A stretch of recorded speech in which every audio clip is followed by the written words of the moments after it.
Well, as you all know, on February 5th, I was on patrol in River Plantation, and shortly after midnight is when I heard a call from the dispatcher advised that there was a lost 3-year-old child off of Burt Brown Road. She advised her report. He stated that she got home and the front door was open and the boy was gone. He'd been with his uncle and had slipped out of the house. I advised the dispatcher that I was en route and wasn't far away. I was arriving in the area when the dispatcher advised that a small child had been found off of Chandler Lane. I proceeded to Chandler Lane, and upon arrival I learned it was the missing child and advised dispatch. The sheriff's deputy, who was also dispatched, requested an ambulance to be sent to the scene. The ambulance responded to the Chandler address and took the child. The child was very cold, and the people who had found the boy wrapped him in a blanket to try to warm him. The paramedics put heat packs on him to raise the body's temperature, and the deputy with the sheriff's office arrived and returned the child to his home. I spoke with Robbie Havas, the reportee, who advised that she was sitting in the living room watching TV and could hear a baby crying. She advised she first thought it was her child and went in to check on him. She advised that he was asleep and went back into the living room and continued to watch TV. She stated she could still hear a baby crying. She got up and went back in to check on her child. He was still sleeping. She came back in the living room and said she could still hear a baby crying and went out onto the porch. She advised she could hear a baby crying outside. She alerted her husband, who came out, and he too could hear the baby somewhere out in the darkness. He went in, got his mother, and told her, and she said it was probably just an animal. It sounded like a baby. But she went out on the porch and said, yes, it did sound like a child. The son, Mahadi Tabri Jr., got his dad, and they went out to the fence line. The son jumped over the fence and started searching in the brush and found a small child, picked him up, handed him to his dad, and they took him inside and wrapped him in a blanket and contacted the sheriff's department. The temperature outside when the child was found was already in the low to mid-20s. And it would never have survived the night, for the temperatures that night got down to 19 degrees. The child had an angel looking over him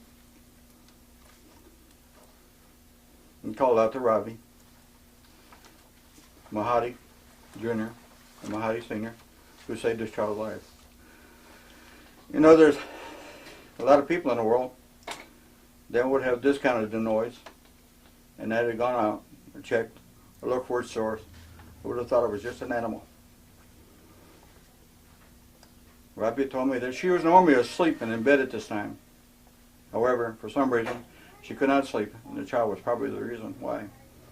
You know, God works in many ways along our lives past. Sometimes we don't listen, and I would like to thank these people who did and saved this baby's life.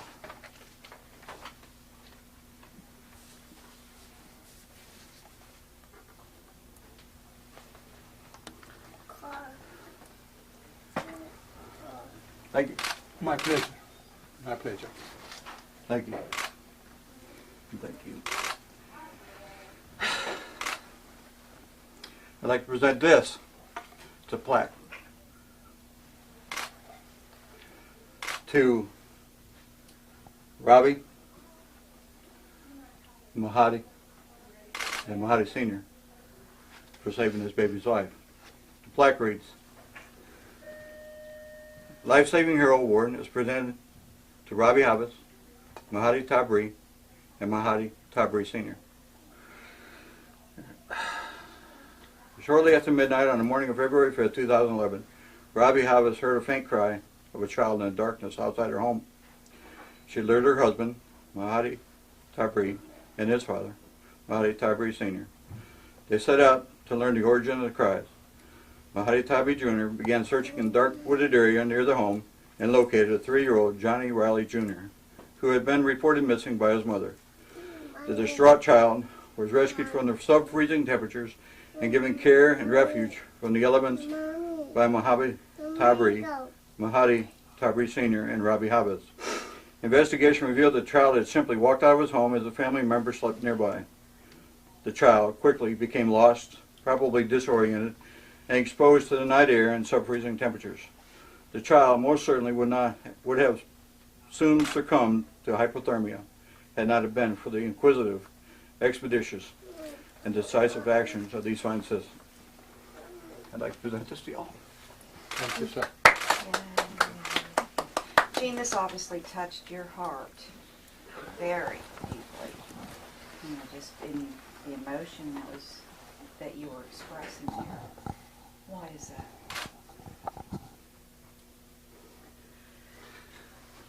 Because they're children.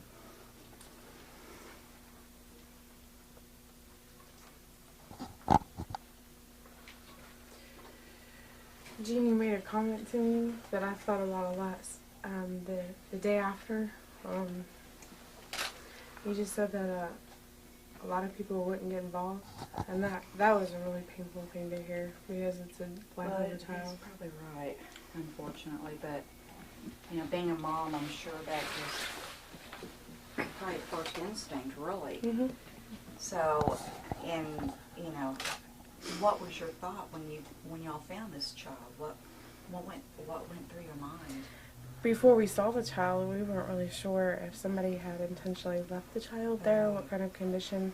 So, I mean, I definitely, I was very scared. I was crying, you know, because I have children, so it hit close to home, close to my heart.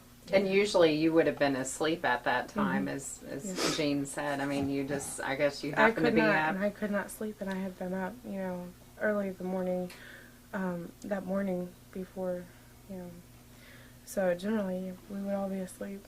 Kind of run that night down again. What happened? You were sitting in the living room? Well, we were sitting in the living room watching TV. I couldn't sleep, tossing and turning, and we kept hearing a noise, and, you know, we just thought maybe it was somebody else in another room watching TV, so we turned off the TVs, we checked on the kids, and the sound wasn't coming from in the house.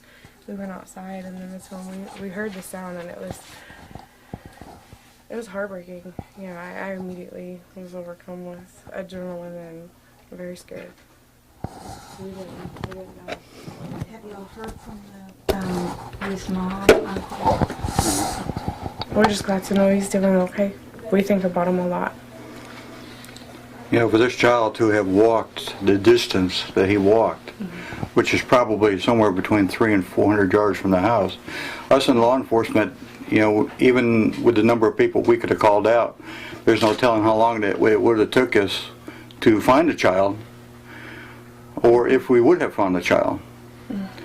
You know, eventually, if we would have found him later on, later in the morning or during daylight hours, you know, the child certainly would not have survived. Like I said, you know, the temperatures that night got down to 19 degrees, and this child had nothing on but just, you know, a diaper, and he did have a jacket on, if I remember right. Isn't that right? He had a hoodie on with a shirt over it, and he was wearing a pair of shorts and some socks. Yeah, and he was, like I say, he was soaking wet, and plus the critters were out that time of night. You know, the dogs, you know, some of them were wild, some of them were, you got foxes out, coyotes. Luckily this child survived, and, you know, thanks to these people right here, he made it. Let me ask you, you walked up the fence, and you still kept hearing the baby crying. Yes. Tell me, kind of describe from then on what you did. Well, kept hearing, you know, something crying. When we first walked outside, I'm like, well, you know, kind of worried maybe it was an animal or something, but then it was, you know, pretty obvious it was a baby crying, and then, you know, I climbed over the fence and, you know, just started moving a lot of brush around, and then, you know, finally found him tucked up under like a tree of vines, and he was just all mangled in the vines, and, you know, I reached in, grabbed him, and then, you know, untangled him, and then handed him over the fence, and they carried him inside and wrapped him up in blankets. Pretty heavily wooded back there? Yes. Yes. What, barbed wire fence? Just a country-style wood fence. What about you, sir? What do you think about all this? Oh, it's when he woke me up, how she say, I stay with her watching TV, and he come to my door, knock. He said, Daddy, I need your help. Have child in the wood. So, I said, child in the wood, we never have it. I mean, so I went out, and he was already over the fence. When he handed to me, I was just shaking. because it's I never had this condition before. And we bring him home to the house. My wife wrapped him with blanket because he was very cold, shaking. And thank God to her, she have no sleep that night. Thank you. Robbie, were you the only one still awake? No. So Maudie, you were Yes. too? Okay. And, And you his- heard it and went out and... His brother was also awake, and he Okay. was in the other room watching TV. Okay.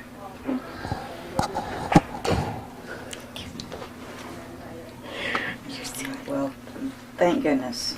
Yeah, you guys are Really. heroes. You really are. Really, truly are.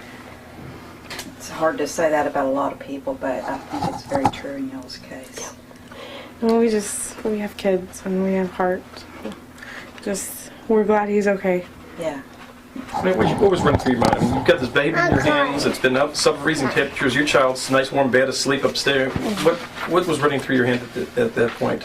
I was just, It was scary how It was could a scary. little boy that young, that time of night, just wander off and and where we be found him. trapped in the woods where he was. It was just, It's literally very densely, wooded in that area. I can't understand how he got back there and got past that neighbor's dog. I don't know, but I'm just thankful we found him, that he's okay. Yeah. What kind of dog was it that's next door? Neighbor there? no clue. Just regular, okay. Gene, what about you? How far did he get off? I mean, how far away from the house was he, would you say?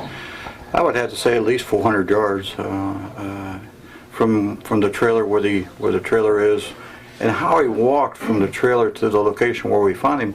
I'm not sure. I mean, there's no road that goes directly back through there, so he had to walk through the yards and through some other brush and stuff to actually get to the location where he was. And then just to turn back into somebody's yard Yeah. and walk further back. Of course, when you're talking a 3-year-old child, they have no fear. Number one, they don't know what fear is yet. So, and I see that my own grandchild. She has no fear. She, these kids, they just they do things that you and I would.